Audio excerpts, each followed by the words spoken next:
නමුත් ඔබට ජීවිතයක් තියෙන බව ඔබට දැනෙලා නැත්නම් කවදාවත් ඔබ Taman ඒ කෙනා එයාගේ පැත්තට හැරීමක් සිද්ධ වෙන්නේ නැහැ.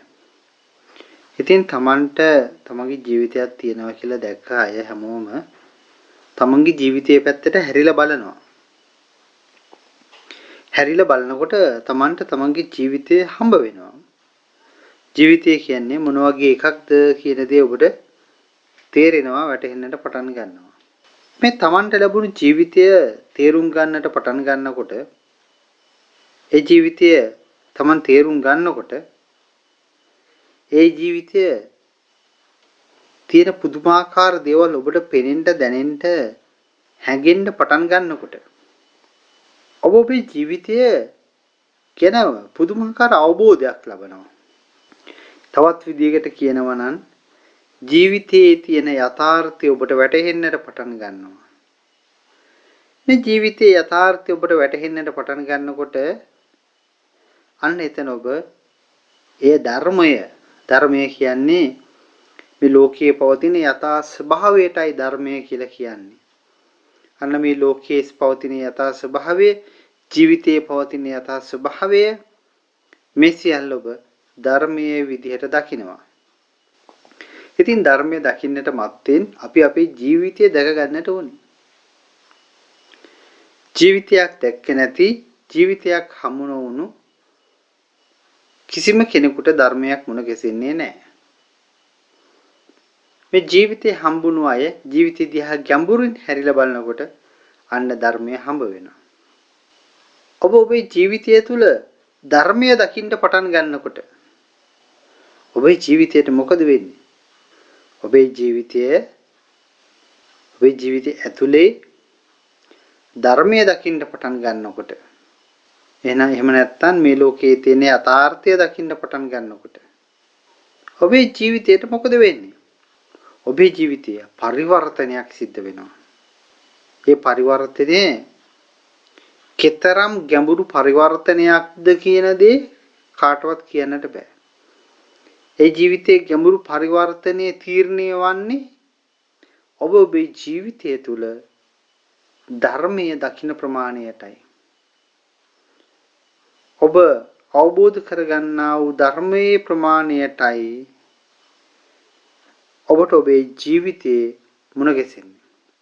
ඉතින් ඔබ මොනතරම් දුරට ධර්මයේ දැකලා තිබෙනවාද? ඒ තරම් දුරකට, ඒ තරම් ගැඹුරකට ඔබට ඔබේ ජීවිතයේ මුණ ගැසිලා ඇති. ඉතින් මේ ලෝකේ යථාර්ථයේ ගැඹුර ධර්මයේ දකින්නට පුරුදු වුණු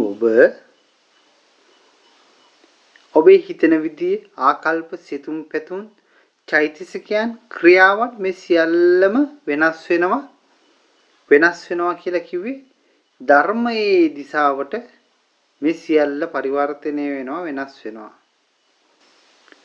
මේ ලෝකේ යථා ස්වභාවයට අනුව ඔබ ජීවත් වෙන කෙනෙක් බවට පත් වෙනවා. ඉතින් මේ ජීවිතය තුළ ධර්මයේ දැක්කට පස්සේ ඒ ජීවිතයට හම්බෙන ජීවිතයට කියන නමක් තමයි අධ්‍යාත්මික ජීවිතය. ඔබට දැන් ජීවිතයක් තියෙනවා. ඒ ජීවිතය අධ්‍යාත්මික ජීවිතයක් තියෙන්නේ. තම ඔබෙන් අහනවා ඔබට ජීවිතයක් තියෙනවා. ඔබ ජීවිතය දැක්කා. ඔබට ජීවිතය මුණ ගැසුණා. ඒ ජීවිතය දිහා ගැඹුරින් බලන්න දකින්න පටන් ගත්තට පස්සේ ඔබට ධර්මයේ මුණ ගැසුණා. ධර්මයේත් ඔබ ගැඹුරට දකින්න පටන් ගත්තට පස්සේ ධර්මය අවබෝධ කරගන්නට ගත්තට පස්සේ අන්න ඔබට අධ්‍යාත්මික ජීවිතයක් මුණ ගැසෙනවා. දැන් මම ඔබෙන් අහන ප්‍රශ්නය තමයි ඔබට අධ්‍යාත්මික ජීවිතයක් ලැබිලා තියෙනවද? මම හැමදාම ඔබට කියන දෙයක් තමයි මම කතා කරන්නේ මාර්ගයක් කියන දේ. දැන් මේ කතා කරනකොට මම කතාව පටන් ගත්ත මුලින් ඉඳන් දකින්න. මුලින් මේක තේරුම් ගන්න. ඔබට දැන් අධ්‍යාත්මික ජීවිතයක්ද ලැබිලා තියෙන්නේ. එහෙමනම් ඔබ ගොඩාක් සාර්ථකයි. ඔබට අධ්‍යාත්මික ජීවිතයක් ලැබිලා නැත්නම් ඔබ ජීවිතයේ අසාර්ථකයි, ඔබ ජීවිතයේ අසමත් වුණු කෙනෙක් බවට පත් වෙනවා. ඒ නිසා පින්වත්නි අප්‍රමාදීව අපේ ජීවිතයේ ආධ්‍යාත්මික ජීවිතයක් උදා කරගන්නට ඕනේ. ඒක මේ එකපාරට ආධ්‍යාත්මික ජීවිතයක් උදා කරගන්නවා කියලා දැඟලුවාට කාටවත් ආධ්‍යාත්මික ජීවිතය හම්බ වෙන්නේ නැහැ. ඒකට මාර්ගයක් තියෙනවා. මේ මාර්ගය ඔස්සේ ගමන් කළොත් අන්න අපි හැමෝටම මෙන්න මේ ආධ්‍යාත්මික ජීවිතය මුණ ගැසෙනවා. දැන් ඔබ ආධ්‍යාත්මිකේ කන බොන අදින පළදින hina වෙන ඇවිදින වැඩ කරන හැම කටයුත්තක් තුළම ඔබ ධර්මය දකිනවා, යථාර්ථය තේරුම් ගන්නවා. කෙනෙක් ඔබෙන් ඇහුවොත් එහෙම ඔබ මේ මොනවද කරන්නේ? මොකද්ද ඔබ මේ ජීවිතය කියලා? ඔබට පුළුවන් වෙන්නට ඕන උත්තරයක් දෙන්න. මම හැමදේම කිරීම තුළින් මම මගේ ජීවිතය මම තවත් ගැඹුරින් තේරුම් ගන්නවා, අවබෝධ කරගන්නවා. මම දවසින් දවස මොහොතින් මොහොත මගේ අධ්‍යාත්මයේ ගැඹුරට ගමන් කරනවා. මට මතකයි අපේ මේ වැඩ කෙනෙක් කියලා තිබ්බා. රැකියාව කරන්නේ කුසල කර්ම කරගන්න කියලා. අන්න ඒ වගේ පින්වත්නි ඔබ ජීවත් වෙන්නේ කුසල කර්ම කරගන්න. ඔබ ඉගෙන ගන්න ඇයි කුසල කර්මයක් කරගන්න. ඔබ ලෞකික ජීවිතය කරන හැම වැඩක්ම කරන්නේ ඇයි? මේ සසරින් එතර වෙන්න. චේතනාවයි වැදගත් වෙන්නේ. චේතනාව සකස් කරගන්න. ඔබට හොඳ ඇඳුම් පැළඳුම් ලැබෙනකොට, ඔබට උසස් වීමක් ලැබෙනකොට, ඔබට හොඳ ආහාර පාන ලැබෙනකොට, ඔබට හොඳ පහසුකම් ලැබෙනකොට අපි කිව්ව අපිට ගොඩක් යම් යම් වරප්‍රසාද ලැබෙනවා කියන්නේ. අපිට ලැබෙනවා. ලැබීමක් කියන එකක් සිද්ධ වෙනකොට මොකද වෙන්නේ? අපි මේ සියල්ල දකින්නට ඕනේ. මේ සියල්ලම මට ලැබෙන්නේ, මට දැනෙන්නේ මේ සෑම තැනකම අධ්‍යාත්මයක් තියෙනවා. මේ සෑම තැනකම දහමක් තියෙනවා. මේ දහම මේ අධ්‍යාත්මය ඔබට දැක ගන්නට පුළුවන්කම ලැබෙන්නට ඕනේ. දැන් ඔබ ඉන්නේ අධ්‍යාත්මයේ. ඔබට දැන් තියෙන අධ්‍යාත්මික ජීවිතය. පින්වත්නි මේ අධ්‍යාත්මික ජීවිතයක් ලැබුවට මේ දේ මෙතනින් නතර වෙන්නේ නැහැ. මේ අධ්‍යාත්මික ජීවිතෙ මෙතනින් එහාටත් ගමන් කරනවා. කොහොමද ඒ ගමන් කරන්නේ? ඔබට ලැබුණු මේ අධ්‍යාත්මික ජීවිතය ඔබ ජීවිතයේ ලැබෙන සෑම දෙයක්ම ධර්ම වෙනුවෙන්, අධ්‍යාත්මය වෙනුවෙන් උකස් කරන ලද ජීවිතයක්. උකසට තියලා තියෙන්නේ. මොකටද? නිවන වෙනුවෙන්. නිවන වෙනුවෙන් තමන්ගේ ජීවිතයේ උකස් තියලා තියෙන්නේ. තමන්ගේ අමුදරුවෝ රැකී ආරක්ෂාව, ගෙවල් දොරවල් මේ සියල්ලම උකසට තියලා තියෙන්නේ. නිවන පිණිස. අපි උකසට තියලා සල්ලිනේ ගන්න. ඒ වගේම සමස්ත ජීවිතේ උකසට තියලා තියෙන්නේ. ඇයි? නිවන වෙනුවෙන්. ඒ නිසා පින්නත් ඔබේ නිවීම නැති වෙන කිසිම දෙයක් කරන්න දෙපා. නිවීම නැති වෙන තැනක් තිබෙනවා නම්, පරිසරයක් තියෙනවා නම්, පුද්ගලෙක් ඉන්නවා නම්, කාරණයක් තියෙනවා නම්, ඒ සෑම තැනකින්ම ඔබ වහාම මිදෙන්න. නිවීම නැති වෙන කිසිම දෙයක් කරන්න දෙපා. ඒ කියන්නේ අපි නිවනින් දුරස් වෙනවා. දවස් දවස් නිවනට යන්නට පුළුවන්. ඉතින් මේ අධ්‍යාත්මික ජීවිතය ලබාගත් කෙනෙකුට පින්වත්නි ආයුධ පහක් ලැබෙනවා. ප්‍රබල ආයුධ පහක්. මහා බලවත් ආයුධ පහක් ලැබෙනවා. හැබැයි පින්වත් මේ ආයුධ පහ ලැබෙන්නේ ලෞකික ජීවිතයට නම් නෙවෙයි. විශාල ධනයක් රැස් කරන්න, භවභෝග සැප සම්පත් විඳින්න නෙවෙයි මේ ආයුධ පහ ලැබෙන්නේ. මෙතනයි ගැටලුව තියෙන්නේ.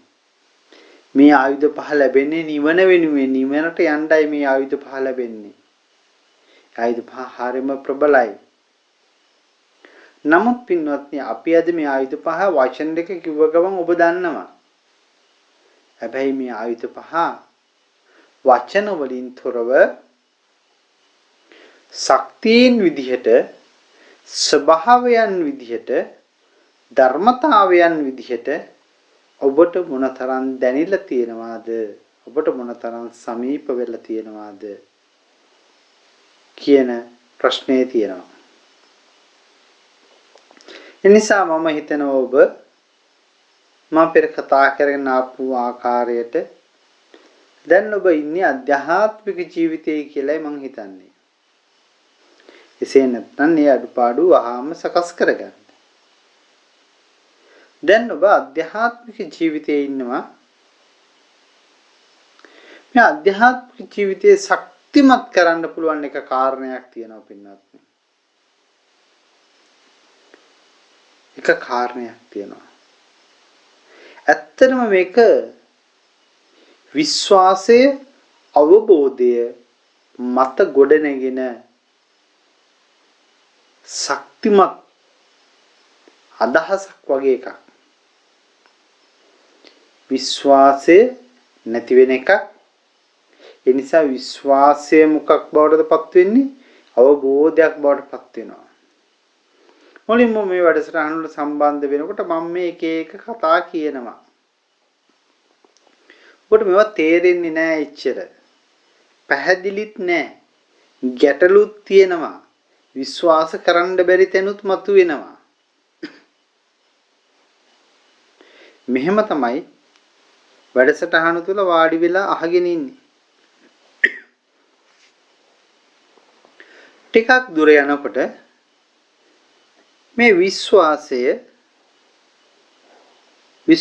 මේ අහන්නේ නෑ මොනවා හරි මෙතන ඇත්තක් ඇති මොනවා හරි මෙතන දෙයක් ඇති හැබැයි මට මේව පිළිගන්නත් බෑ නමුත් මං කමන්නේ මේ කියන නිසා විශ්වාස කරනවා කියලා විශ්වාසයෙන් අහගෙන ඉන්නවා ටිකක් මෙහෙම යනකොට ඔබේ ප්‍රඥාව වැඩෙනකොට සතිය වැඩෙනකොට කල්පනාව වැඩෙනකොට විමර්ශා විදර්ශනා වැඩෙනකොට විමර්ශනයේ සකස් වෙනකොට මොකක්ද වෙන්නේ විශ්වාසය අවබෝධයක් බවට පරිවර්තනය වෙනවා විශ්වාසයේ අවබෝධයක් බවට පත් වුනහම අය තවත් ඔබට විශ්වාසයක් අවශ්‍ය නැහැ අවබෝධය කියන එක තවත් එක්කෙනෙක් මත රඳා පවතින එකක් නෙවෙයි ඒක ස්වයන් එකක් ස්වයන්ව තමන් හරහා තමන් තුල සිද්ධ වෙන දෙයක්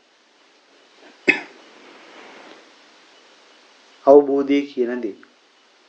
ඒ නිසා ඔබෙන් අහන ඊළඟ ප්‍රශ්නේ ඔබේ අවබෝධය කොහොමද? ස්වයන් ධර්ම අවබෝධය කොහොමද? සමහර මේ දේශනාවක් ශ්‍රවණය කරද්දී ස්වයන් අවබෝධය පහළ වෙන්න පුළුවන්. වැඩ කරද්දිත් පහළ වෙන්න පුළුවන්. කන බොනවා ඇවිදිනකොට අර ජීවිත දිහා බලනකොට මේ ස්වයන් අවබෝධය පහළ වෙන්නට පුළුවන්. ඕනම ක්‍රියාවක් තුළ කෙලෙස් කටයුත්තක ඉදිද්දී බව මේ ස්වයන් අවබෝධය පහළ වෙන්නට පුළුවන්. අන්න ඔබ මේ ස්වයන් අවබෝධය විශ්වාසයේ ස්වයන් අවබෝධය එහෙම නැත්නම් ධර්ම අවබෝධය බවට පත් වෙනවා. මේ ධර්ම අවබෝධය පහළ වුණාට පස්සේ පින්වත්නි මේ ධර්මය කෙරෙහි මේ බුද්ධ රත්නය පිළිබඳව මේ සංඝ රත්නය පිළිබඳව පින්වත්නි අමුතු හැඟීමක් ඔබේ හදවත තුල ඔබේ බුද්ධිය මත ස්ථාපිත වෙනවා. ඒක හරියට ඔබේ දෙමව්පියෝ දෙන්න ගැන අම්මා තාත්තා ගැන ඔබේ හදවතේ පහළ වෙලා තියෙන ගෞරවය භක්තිය හැඟීම වගේ එකක්. ඒක නැති වෙන්නේ නැහැ. ඔබ මොනතරම් ජනාධිපති වුණත් මොනතරම් බලවතෙක් වුණත් මොනතරම් උගතෙක් වුණත් ඔබේ අම්මා තාත්තා වෙනස් වෙන්නේ නැහැ. අම්මා තාත්තා මාරු කරන්නත් බෑ. ඒ දෙන්න කෙරෙහි ඇති වුණු ගෞරවය, භක්තිය, විශ්වාසය, අවබෝධය ඒක පින්නොත් හැඟීමක්. ඒ දෙමව්පියෝ කෙරෙහි ඔබේ හදවතේ තියෙන හැඟීමක්. ඒ හැඟීම ඔබට කටින් කියන්න බෑ. නමුත් දැනෙනවා ඒකට. කටින් කියන්න බෑ. නමුත් ඔබේ හදවතට ඔබේ ඇඟට ඔබට දැනෙනවා මේ හැඟීම. මං හිතන්නේ මෙහෙම කිව්වහම ඔබට තේරෙනවා. අන්න පින්වත් නියම සද්ධාව පහළ වෙන්නේ ධර්ම අවබෝධය ලැබීම තුලින්. ධර්මයක් අවබෝධ කරගන්නේ නැතුව නියම නිවැරදි පිරිසුදු සද්ධාව හදවත මත ස්ථාපිත වෙන්නේ නැහැ. ඒක ඒ සද්ධාව පවතින විශ්වාසයක් විදිහට.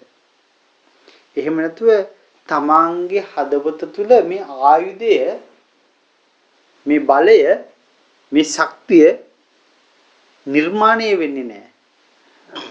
ජනිත වෙන්නේ නැහැ. අන්න පින්වත්නි ඔබට මම කිව්ව දේ තේරෙනවා. ධර්ම අවබෝධය ලැබනකොට මේ ධහම කෙරෙහි, බුද්ධ රත්නය කෙරෙහි, සංඝ රත්න කෙරෙහි හදවත මත ගොඩනගෙන පුදුමාකාර හැඟීමක්. ඒක හරියට ශක්තියක් වගේ. ඒ දේ පින්වත්නි මේ මුළු ලෝකෙම වෙනත් ආගමක් වළඳ ගන්නවා. ආගමේ ප්‍රශ්නයක් නෙවෙයි තියෙන්නේ. මේ තුනුරුවම් මේ පැත්තට මේ ධර්මයේ මේවා බොරු කියලා වෙන දේවල් මතුවලා එනවා. නමුත් පින්වත්නි ඔබේ කවදාවත් මේ ලෝකයේ තියෙන මේ යථාර්ථයේ පෙනෙන මේ බුද්ධිය මොට කරන්න බෑ. ඔබට යථාර්ථය පෙනෙනවා. යථාර්ථය හැකිනවා. යථාර්ථය තේරෙනවා. තමන්ට බුද්ධියක් ඇත. ඒ බුද්ධියට මේ ලෝකයේ යථාර්ථය තේරෙන බව තමන්ට දැනෙනවා. මේ ශ්‍රද්ධාව පින්වත්නි කවදාවත් මොට වෙන්නේ නැහැ. මොට කරන්නත් බෑ. නැති කරන්න බෑ පින්වත්නි. ඒක හරි ගැඹුරුම තැනකින් මතුවලා එන දෙයක්. ඔය ශ්‍රද්ධාව කියන දේ. ඔය වචන කිව්වහම අපේ ඔළුවට එක ලාමක විදිහට එනවා. ඒ නිසා ඒ වචන කියනකට වඩා ධර්ම අවබෝධය ලැබුවට පස්සේ තමන්ගේ හදවත තුල මතුවෙන හැඟීම මොන වගේ එකක්ද? ධර්මයේ දැක්කට පස්සේ ඒක පින්වත්නි හරිම සුවිශේෂී. කොච්චර විදුලිය ගමන් කරන වයර් එකක් දිහා බලලා මේකේ විදුලිය එනවා කිව්වට වැඩක් නැහැ. දැනෙන්නේ නැහැ විදුලිය. කවදා හරි දවසක මේ කරන්ට් එක අල්ලලා බලන්න ඕනේ. ඇල්ලුවහම මේ කරන්ට් එක ඇති බව කරන්ට් එක මොන වගේද කියන දේ දැනෙනවා. දැනුණට පස්සේ ඒ දැනීම කවදාවත් නැති වෙලා යන්නේ නැහැ. ඊළඟ එක ආයුධයක් තමයි පින්වත්නි ඔබේ හදවත තුල පහළ වෙන සද්ධාව බලය. හැබැයි ඒක ලැබෙන්නේ කොහොමද? අධ්‍යාත්මික ජීවිතය තුලින්. අධ්‍යාත්මික ජීවිතයේ ඉන්නකොට තමයි මේ සද්ධාව කියන දේ පහළ වෙන්නේ. අපි සද්ධාව නම් ඊළඟට එන්නේ වීරියනේ. වීරිය කියම අපි හැමෝටම වීරිය කියන්නේ මොකක්ද කියන එක දැනෙනවා තේරෙනවා.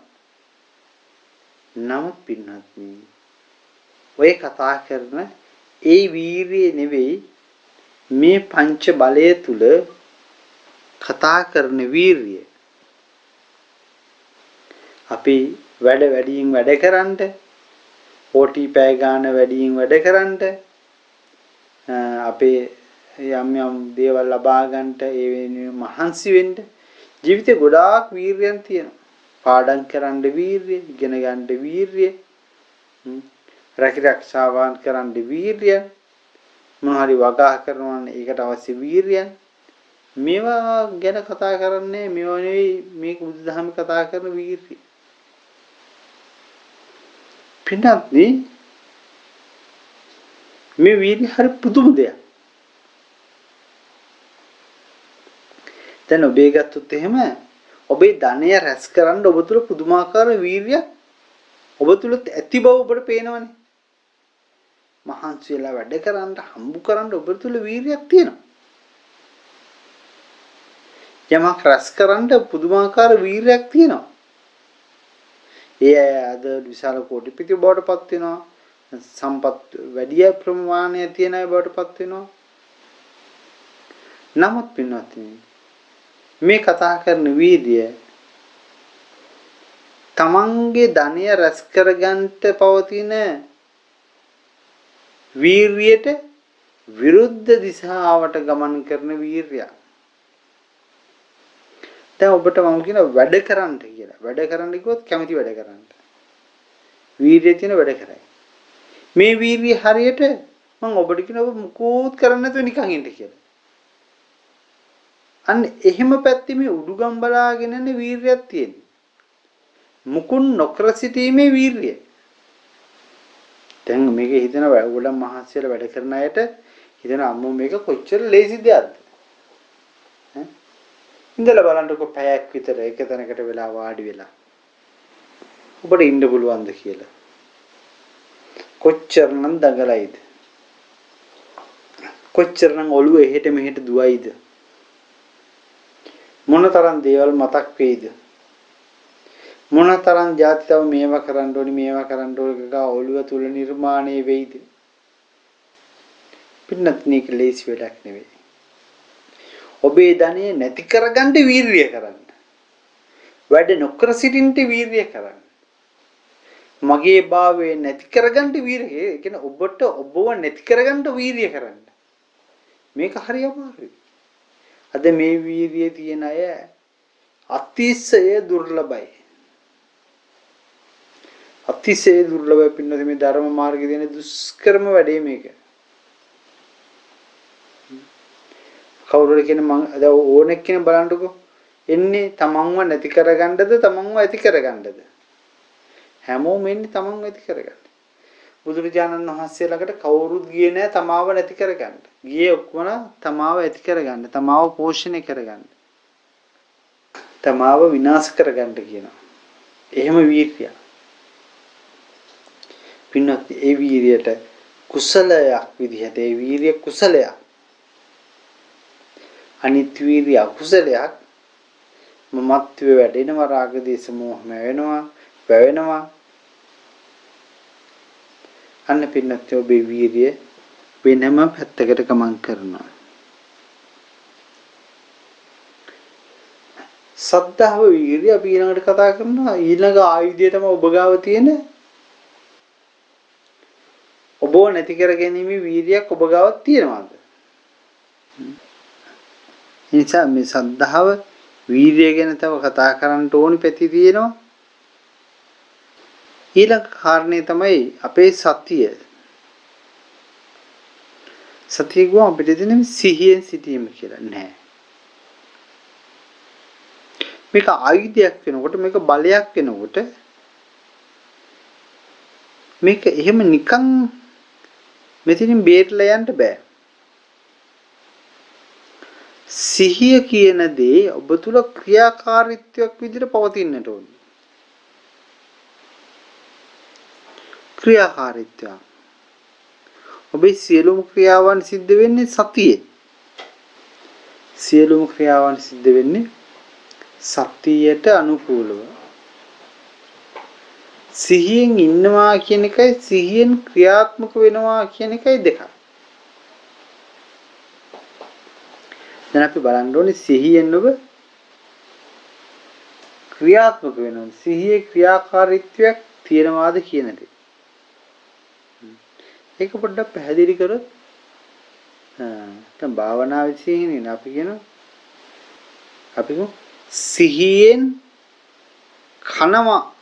සිහියෙන් කනවා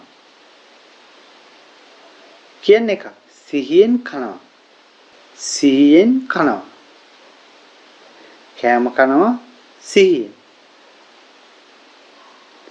මම මේ කියන කෙටි ටිකක් ගැඹුරුයි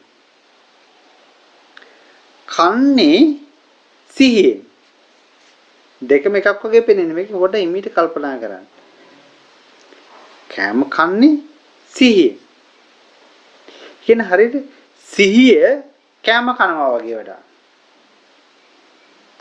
සිහියෙන් අතු ගන්නවා කියන්නේ වෙන එකක් සිහිය තමයි අතු ගන්නෙ සිහිය තමයි අතු ගන්නෙ ඉතින් මේවා අතර කමටහන් වලට එන්නට ඕනි දැන් සිතුවිල්ල කියන දේ හොඳට අහුවෙලා තියෙන්නට ඕනි මෙතනදී මෙන්න මේ දේ කරනවා නම් සිහියෙන් ඉන්නවා කියන එක එකක් ඉන්නේ සිහියෙන්. කියන්නේ තව එකක්. එහෙම නැත්තම් ඔබ කියන්නේ සිහිය. දැන් ඔබ සිහිය බවට පත් වෙන්න. ඔබ සතිය බවට පත් වෙන්න. සතිමා විනේය ලෝකයේ අභිඤ්ඤා දෝමනස්සං. ඔබ සතිය බවට පත් වෙන්න.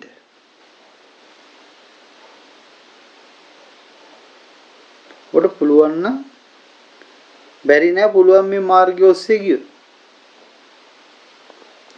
ඔබ සතිය ඉතින් ඇවිදින්නේ සතිය. සතියෙන් ඇවිදිනව නෙවෙයි ඇවිදින්නේ සතිය. කන්නේ සතිය. කතා කරන්නේ සතිය. ඇවිදින්නේ වෙන වැඩක් කරන්නේ සතිය. මේ තැනට මේක ඉච්චර අමාරු දෙයක් නෙවෙයි. මෙතන තියෙන මේ ක්‍රමවේදය අල්ලගත්තොත් ඔබට සතිය බවට පත් වෙලා ඉන්නට පුළුවන්. අධ්‍යාත්මික ජීවිතයේ ඉන්න කෙනෙකුට ලැබෙන තුන්වෙනි ආයුධය ශ්‍රද්ධාව කියන එක මම පැහැදිලි කරා. වීර්යය කියන එක පැහැදිලි කරා. සතිය කියන එක පැහැදිලි කරා. සමාධිය මොකක්ද මේ සමාධියේ නැමැති ආයුධය? හරිම ලේසි. දැන් මේ ගොඩාක් අය දකිනවා මගේ හිත සමාධියටපත් වෙන්නේ නැහැ, මගේ හිත සමාධියටපත් වෙන්නේ නැහැ කියලා. මේ ආයුධය ලබා ගන්න. මොකද්ද මේ ආයුධය? අහිමි භව තුල, අහිමිත්වයේ තුල, අහිමි භව තුල වාසය කරන්න. ඔබට මේ ලෝකේ කිසිම දෙයක් අයිති නැති බව ඔබට අවබෝධ වෙලා තියෙනවා. තේරලා තියෙනවා. ඔබට සියල්ල අහිමි බව ඔබ දන්නවාද? අපි හිතාගෙන ඉන්නේ කොහොමද? අපේ ලෞකික මානසිකත්වය. අපේ හිත හිතාගෙන ඉන්නේ මේ හැමදේම මට අයිතියි කියලා. තේරුණාද?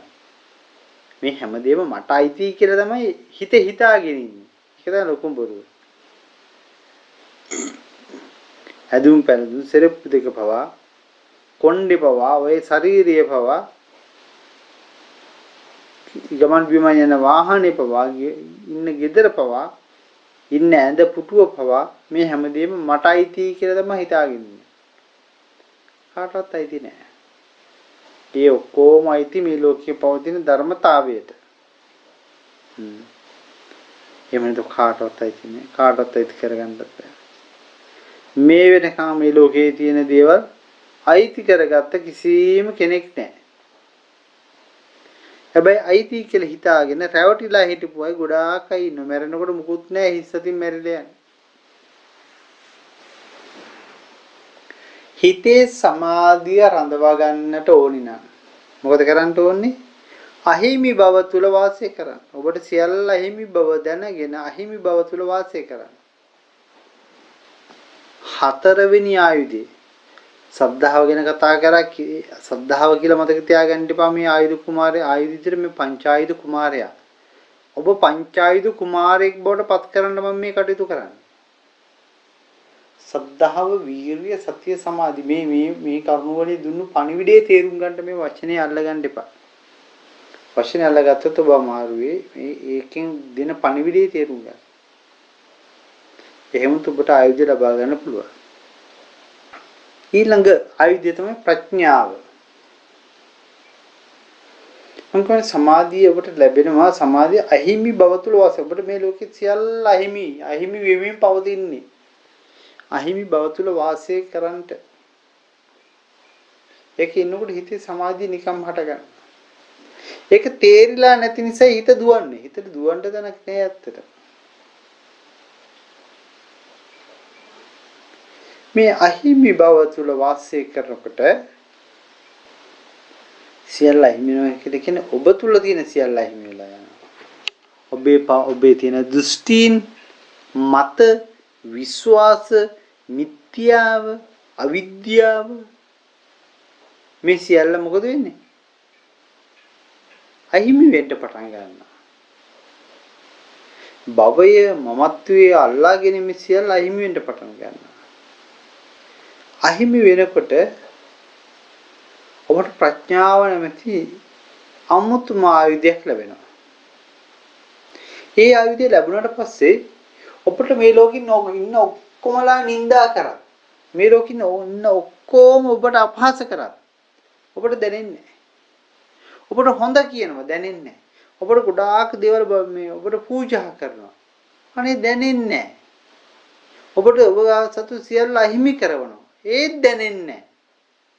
තේරුණාද? ඒ ආයුධය පස්වෙනි ආයුධය ලබා ගත්තට පස්සේ මොනවා කරත් මොනවා කිව්වත් දැනෙන්නේ නැහැ. මම ඔබට මේ දුන්නේ විශාල භාවනා කමටහන. විශාල භාවනා කමටහන. මේ දේශනාව නිවි සැනසille කල්පනා කරන්න. ආයුධ පහ ගැන කල්පනා කරන්න. Taman මේ ධර්ම මාර්ගයේ කොතනද ඉන්නේ කියන දේ මේ කරුණ ඔස්සේ කල්පනා කරගන්න. එහෙම කල්පනා කරගෙන ප්‍රඥාව කියන ආයුධය. ඒ ආයුධය තේරුම් ගනිමින් ඒ தത്വයටපත් වෙන්න කටයුතු කරන්න.